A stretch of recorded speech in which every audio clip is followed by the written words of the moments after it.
YCP మాజీ MLA Mustafa కుమారుడు బషీర్ కోసం పోలీసులు గాలింపు చర్యలు చేపట్టారు. కోయిలకుంట నుంచి గుంటూరు వైపు వస్తున్న ఓ పొగాకు లారీని బషీర్తో పాటు అతని అనుచరులు అడ్డుకున్నట్లు ఆరోపణలు ఉన్నాయి. పొగాకు వ్యాపారి అభి లారీ డ్రైవర్ను కిడ్నాప్ చేశారంటూ కేసు నమోదు చేశారు. ఈ ఘటనకు సంబంధించి ఇప్పటికే 5 నిందితులను పోలీసులు అదుపులోకి తీసుకున్నారు. విచారణలో పొగాకు వ్యాపార లావాదేవీల వ్యవహారమే ఈ ఘటనకు కారణమని పోలీసులు గుర్తించారు. ప్రస్తుతం ప్రధాన నిందితుడు బషీర్ కోసం ప్రత్యేక బృందాలు గాలిస్తున్నాయి. కేసుకు సంబంధించిన మరిన్ని వివరాలను పోలీసులు సేకరిస్తున్నారు.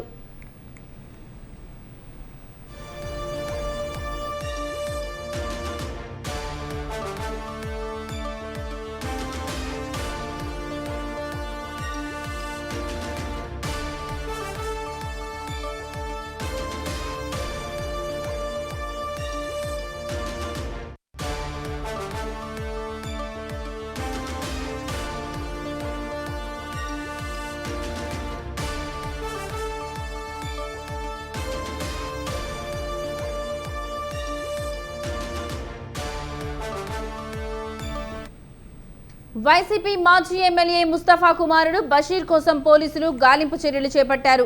కోయిలకుంట నుంచి గుంటూరు వైపు వస్తున్న ఓ పొగాకు లారీని బషీర్తో పాటు అతని అనుచరులు అడ్డుకున్నట్లు ఆరోపణలు ఉన్నాయి. ఇక ఇదే అంశానికి సంబంధించిన మరింత సమాచారం మా ప్రతినిధి వీరాస్వామి ఫోన్ ద్వారా అందిస్తారు. వీరాస్వామి, చెప్పండి, ఈ అంశానికి సంబంధించి మీ దగ్గర ఉన్న లేటెస్ట్ అప్డేట్స్ ఏంటి? లక్ష్మి, ఏలూరు జిల్లా నూజివీడులో మాజీ ఎమ్మెల్యే ముస్తఫా కొడుకు బషీర్ మీద కేసు నమోదైంది. కోయిలకుంట నుంచి గుంటూరుకు వస్తున్న పొగాకు లారీని డ్రైవర్ ను మాత్రం అతని అనుచరులు ఎవరైతే ఉన్నారో ముస్తఫా కుమారుడు బషీర్ అడ్డుకొని వాళ్ళిద్దరిని కూడా కిడ్నాప్ చేశారని చెప్పేసి పోలీస్ స్టేషన్ లో కూడా కేసు నమోదైంది. దీంతో వాళ్ళిద్దరిని ఏదైతే ఉందో పొగాకు వ్యాపారి కొడుకైన అభి, అతను లారీ డ్రైవర్ ని ఇద్దరిని అతని అనుచరులు ఎవరైతే ఉన్నారో ముస్తఫా కొడుకు అతని అనుచరులు తీసుకొని వచ్చి గుంటూరులో ఒక గోడౌన్ లో దాచి ఉంచారు. దీనికి సంబంధించి కూడా ఏదైతే ఉందో పోలీసులు ప్రత్యేక బృందం కూడా ఇక్కడికి వచ్చింది. ఇక్కడికి వచ్చేసిన తర్వాత ఇక్కడ లోకల్ పోలీసులు కలిసి ఏదైతే ఉందో ఎవరైతే ఉన్నారో అనుచరులు 5 నిందితులను అదుపులో తీసుకొని వెంటనే నూజివీడు పోలీసులు ఇక్కడి నుంచి వెళ్ళడం జరిగింది. అదే విధంగా చూసుకున్నట్లయితే మాత్రం మాజీ ఎమ్మెల్యే ముస్తఫా కొడుకు బషీర్ కూడా ఇక్కడి నుంచి పరారయ్యాడు. అతని కోసం పోలీసులు కూడా గాలింపు చర్యలు చేపడుతున్న పరిస్థితి నెలకొంది.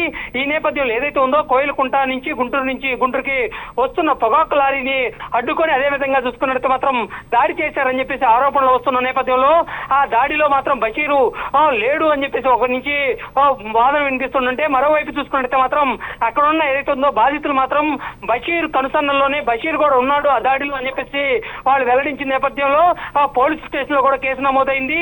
పోలీసులకు కూడా ఫిర్యాదు చేస్తున్న నేపథ్యంలో చూసుకుంటే దాని మీద కూడా విస్తృతంగా బషీర్ కోసం పోలీసులు గాలిస్తున్న పరిస్థితి నెలకొంది. ఈ నేపథ్యంలో చూసుకున్నట్టు మాత్రం 5 నిందితుల్ని అదుపులో తీసుకొని నూజివీడుకి తరలించిన పరిస్థితి నెలకొంది. అదే విధంగా చూసుకున్నట్టు మాత్రం పొగాకు వ్యాపారంలో జరిగిన లావాదేవీలే గతంలో చూసుకున్నట్టు మాత్రం అభి వాళ్ళ తండ్రి ఏదైతే ఉందో సూరిబాబు అని ఉన్నాడు. సూరిబాబుకి సంబంధించిన లావాదేవీలే ఈ గొడవ కారణం అని చెప్పేసి మనకున్న సమాచారం మేరకు తెలుస్తుంది.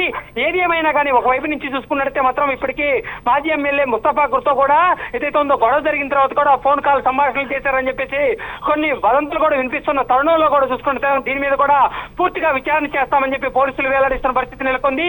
ఇదే విధంగా చూసుకున్నట్టు మాత్రం బషీర్ కోసం మాత్రం నూజివీడు పోలీసులకు మాత్రం గాలిస్తున్న పరిస్థితి నెలకొంది. ఇప్పటికే సాంకేతిక పరిజ్ఞానంతో 5 నిందితులను అదుపులో తీసుకొని ఇప్పటికే ఏలూరు జిల్లా నూజివీడికి పోలీసులు తరలించారు. అతన్ని లోతుగా విచారణ చేస్తున్న పరిస్థితి నెలకొంది. కీలక మలుపులు జరుగుతుందని చెప్పుకోవాల్సిన పరిస్థితి నెలకొంది. ఒకవైపు నుంచి చూసుకున్నట్టు మాత్రం ఎన్నో సంవత్సరాల నుంచి కూడా పొగాకు వ్యాపారంలో కూడా కొనసాగిస్తుంటాడు మాజీ ఎమ్మెల్యే ముస్తఫా. దీనిలో కూడా చూసుకున్నట్టు మాత్రం గతంలో వ్యాపార లావాదేవీలకు సంబంధించి ఈ వివాదానికి కారణం అని చెప్పి తెలుస్తోంది. Lakshmi, right Veeraswamy, thank you for the updates.